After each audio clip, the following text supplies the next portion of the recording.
உடைய அன்பு திருமலை சாமி, இன்றைக்கி ஒரு முக்கியமான தகவல்களை நம்ம கலச மீடியாவில் நாம் சொல்கிறதுக்கு கடமைப்பட்டிருக்கிறோம்.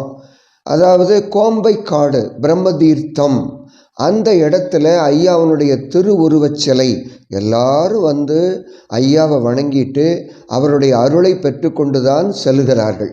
நம்முடைய இதுக்கு முன்னாடி வீடியோவில் நிறைய பக்தர்கள் எல்லாம் நேரடியாக பேட்டி கண்டு கூட அதை பற்றி நம்ம சொல்லியிருக்கிறோம். இந்த மாதம், அதாவது பிப்ரவரி மாதம் 20-21-2024 அந்த நாட்களில் மிகப்பெரிய அளவில் ஐயாவுக்கு ஒரு திருவிழா அப்படின்னு சொல்லலாம். அந்த திருவிழா என்பது நடைபெற இருக்கிறது. அதில் என்ன சிறப்புன்னு சொன்னால், ஐயாவனுடைய குரு பூஜையில் நாம் கலந்துக்கிட்டால் அவருடைய ரேடியேஷன் அப்படின்னு சொல்கிறோம் பார்த்தீங்களா, அந்த